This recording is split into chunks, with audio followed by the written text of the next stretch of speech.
जर तुम्हाला वाटत असेल साऊथ गोवा महाग आहे, कन्फ्युजिंग आहे आणि प्लॅन करायला अवघड आहे, तर हा व्हिडिओ शेवटपर्यंत पहा.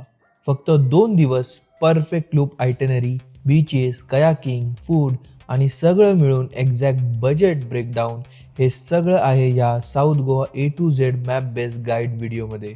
या व्हिडिओमध्ये मी तुम्हाला सांगणार आहे कुठून सुरुवात करायची, कोणते बीचेस, काय स्किप करायचं आणि शेवटी प्रति व्यक्ती किती खर्च येतो तेही क्लिअरली ह्या व्हिडिओमध्ये आहे. व्हिडिओ स्टार्ट करायच्या आधी मेक शुअर तुम्ही व्हिडिओला लाईक करताय आणि अशा व्हिडिओसाठी चॅनलला नक्की सबस्क्राईब करा. चला स्टार्ट करूया व्हिडिओला. साऊथ गोवासाठी बेस्ट रेल्वे स्टेशन म्हणजे मडगाव. तुम्ही कुठेही असाल तिथून ट्रेनमध्ये बसून मडगाव रेल्वे स्टेशनवर या. आम्ही मडगाव रेल्वे स्टेशनवरून टॅक्सी घेतली 1500 मध्ये पालेलोम बीच पर्यंत. आम्ही रात्री 10ला मडगाव स्टेशनला पोहोचलो होतो, सो आम्हाला हा ऑप्शन सेफ वाटला.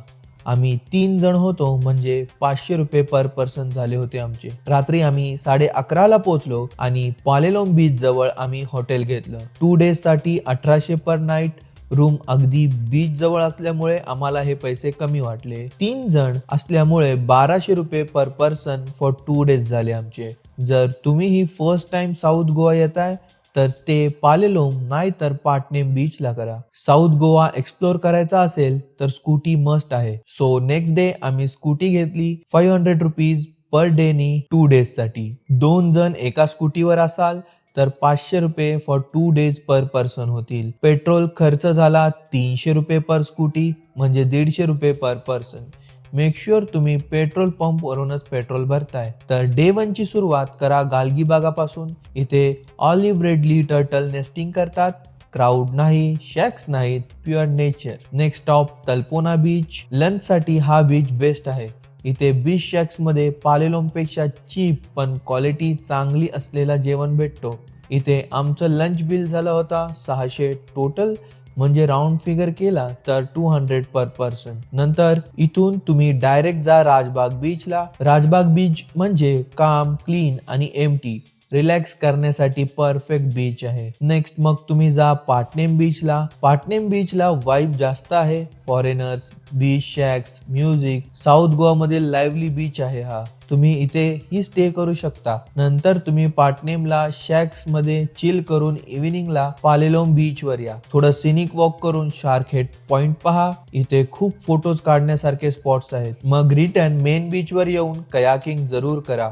इथे kayak cost 200 per person. 40 to 45 minutes असतात. पाणी शांत असल्यामुळे बिगिनर साठी परफेक्ट आहे. नंतर बीच शॅक्स मध्ये स्नॅक्स आणि चिल करा और रूम वर जाऊन रेस्ट करा. आम्हाला इकडे टोटल 600 रुपये लागले होते, सो 200 पर पर्सन. डिनर साठी तुम्ही जा फिशरमॅन्स लोकल. त्यांची 180 रुपये वाली फिश थाली नक्की ट्राय करा. डे 2 ला सकाळी डायरेक्ट तुम्ही जा काबो दे रामासाठी. आधी बीचच्या रोडनी जा, बट बीच वर जायच्या आधी स्लिपिंग बुद्धा पॉइंट लागतो. तिकडे क्लिफ व्ह्यू सोबत एकदम भारी फोटोज येतात, ते बघून जा. नंतर तिकडून थोडं पुढे गेलात की काबो दे रामा बीच आहे. तिकडे थोडं स्टेअर्स उतरून खाली जा. तिकडे तुम्ही कयाकिंग पण करू शकता तुम्हाला पाहिजे तर. माझा एक्सपिरियन्स बिलकुल चांगला नव्हता इकडचा. कयाकिंग इथे 250 रुपीज पर पर्सन आहे. इथून डायरेक्ट जा काबो दे रामा फोर्टला. फोर्ट एक्सप्लोर करा, चर्च पहा, व्ह्यू पॉइंट्स एन्जॉय करा. फोर्ट मधून आत जाणारा रोड पेबल्स बीच कडे जातो. थोडं स्टेअर्सने खाली जायला लागतं. युनिक बीच आहे, जरूर पहा. देन रिटर्नला रोड साइड लोकल रेस्टॉरंट मध्ये लंच करा. आमचे 400 रुपये टोटल झाले होते approx, so 140 rupees per person. Cola beach आम्ही स्किप केला, पण तुम्ही जाऊ शकता. थोडं चालायला लागतं इकडे. कोला बीच कयाकिंग साठी फेमस आहे. नेचर लवर्स साठी एकदम बेस्ट आहे. आम्ही बटरफ्लाय बीच पण स्किप केला कारण तिकडे पण जायला खूप मोठा ट्रेक आहे आणि बीच तर नॉर्मलच असणार. सो नंतर रिटर्नला डायरेक्ट या अगोंडा बीचला. शांत बीच आहे विथ बीच शॅक्स. इथे थांबून तुम्ही सनसेट एन्जॉय करू शकता. इकडे मोस्टली फॉरेनर्स असतात. स्टे साठीही खूप भारी ऑप्शन्स आहेत इकडे. इव्हिनिंगला पालेलोम मार्केट एक्सप्लोर करा. शॉपिंग करायची असेल तर करा आणि बीचवर रिलॅक्स करा.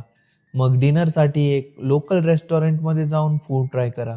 आमचे डिनरचे 600 रुपये झाले होते, so 200 rupees per person. So अशा प्रकारे साऊथ गोवामध्ये हे 2 दिवस संपले.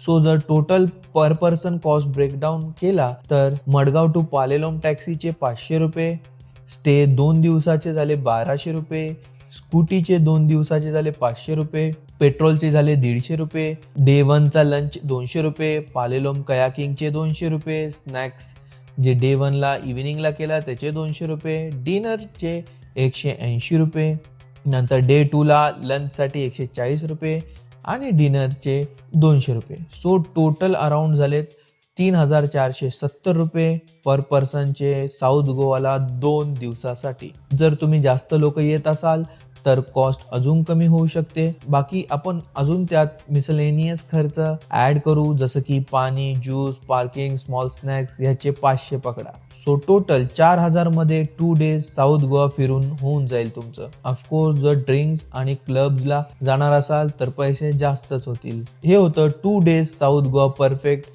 A to Z map based itinerary with budget. सगळे लोकेशन्स तुम्हाला गुगल मॅपवर भेटून जातील.